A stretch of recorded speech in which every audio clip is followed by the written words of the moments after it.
Assalamualaikum. I am Sanam Rukhsar and working as a ABA therapist in Global Special School for Child Development. Today our topic of discussion is tips on how to stop inappropriate laughter with autism. तो सबसे पहले हमारे पास question आता है what is inappropriate laughter. तो autism के शिकार अफराद में नामुनासिब हंसी या इनअप्रोप्रिएट लाफ्टर से मुराद ऐसी हंसी होती है, मिसाल के तौर पर किसी मखसूस सूरत हाल में मुनासिब नहीं होती या सोशली वो काबिल कबूल नहीं होती। यानी कभी कभार बच्चा जो है वो हंस रहा होता है जब इसे हंसना नहीं चाहिए होता है, यानी जैसे संजीदा गुफ्तगू के दौरान या गमगीन हालात में या ऐसे हालात में जो मजाक में हम नहीं कर रहे होते, उस टाइम भी बच्चा जो है वो हंस रहा होता है। इनअप्रोप्रिएट लाफ्टर जो है वो एक ऑटिज़म स्पेक्ट्रम डिसऑर्डर की एक अलामत होती है और मुख्तलिफ अवामिल की वजह से हो सकती है। यानी जब बच्चा जो है वो सोशली क्यूज़ को इस बात का जो है वो मुनासिब इज़हार करने में उसको क्या होता है, दुश्वारी पेश आ रही होती है। तो ये समझना भी ज़रूरी होता है कि जो इनअप्रोप्रिएट लाफ्टर है वो जानबूझकर या वो बच्चा किसी बदनीयती के तौर पर नहीं कर रहा, बल्कि ये एक ऑटिज़म का अलामत होती है। इनअप्रोप्रिएट लाफ्टर की जो है वो डिफरेंट रीज़न भी हो सकती है, यानी सोशली जो है वो इंट्रैक्शन, यानी बच्चा जो है ऑटिज़म के बच्चे जो है वो अक्सर सोशली जो है वो क्यूज़ को उनको जवाब देने की तशरीह के लिए या उनको उसके लिए स्ट्रगल कर रहे होते हैं, जबकि उनको क्या होता है कि इमोशंस की समझ नहीं आ रही होती, तो उस टाइम वो इनअप्रोप्रिएट लाफ्टर करते हैं। या कोई इनकी मेडिकल कंडीशन हो सकती है, यानी ऑटिज़म में मुब्तला बच्चों में एक साथ मौजूद तिबी हालात हो सकते हैं, जैसे कि एक है सीरियोबल्बर इफ़ेक्ट है जो कि मुनासिब वक्त पर या जो नामुनासिब वक्त पर जो है वो बेकाबू हंसी के तौर पर ज़ाहिर हो सकता है।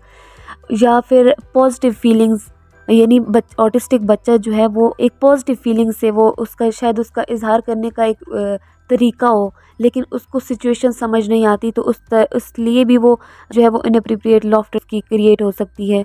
या फिर कोई मेंटल हेल्थ कंडीशन भी हो सकती है, यानी शायद वो मेंटली डिस्टर्ब हो या कोई इस तरह का ट्रॉमा से गुजरा हो जिससे वो इनअप्रोप्रिएट लाफ्टर उसकी सामने आ रही है। या कोई न्यूरोलॉजिकल कंडीशन भी हो सकती है।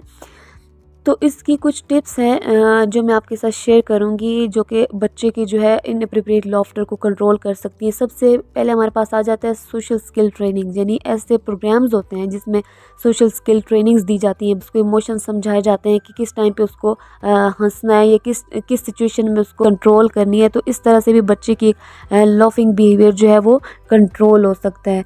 नेक्स्ट हमारे पास आ जाता है विजुअल सपोर्ट, यानी बच्चे को आप पिक्चर स्केजुअल दिखाएं या फिर इमोशनल कार्ड्स जो होते हैं वो दिखाएं। इस तरह से जब अब विजुअल सपोर्ट हम बच्चे को करते हैं तो क्या होता है कि बच्चे को इमोशंस की समझ आती है। उस तरह से भी बच्चे के फिर क्या होता है कि इनअप्रोप्रिएट लाफ्टर जो है वो कंट्रोल हो सकती है। सेंसरी स्ट्रेटजीज भी हो सकती है, यानी जो है आप बच्चे को एक फिजिटिंग टॉय होता है या सेंसरी बॉल होती है वो दे दें, जिससे वो अपना स्ट्रेस या इस तरह की चीज़ों को सेंसरी टच के ज़रिए वो उसको ख़त्म कर सके। या फिर उसको एक वज़नी सा कंबल दे दें बच्चे को, जिससे वो अपना स्ट्रेस निकाल सके। तो इस तरह से भी जो है वो बच्चे की एक इनअप्रोप्रिएट लाफ्टर जो है वो कंट्रोल हो सकती है।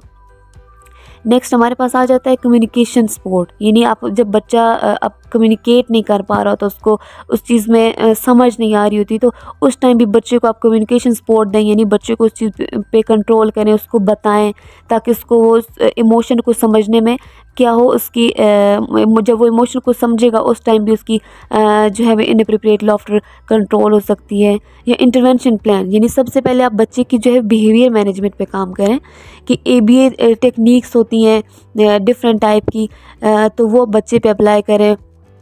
या अगर आप बच्चे को स्कूल भेजते हैं, ठीक है, वहाँ पे उसकी बिहेवियर मैनेजमेंट हो रही है, तो इसी तरह आप वही चीज़ें आप घर में भी अप्लाई करें ताकि जो है वो बच्चे का एक जो लाफिंग बिहेवियर है वो क्या हो सके, कम हो सके, यानी इनअप्रोप्रिएट टाइम पे जो उसकी इनअप्रोप्रिएट लाफ्टर है वो ख़त्म हो सके। Thank you so much.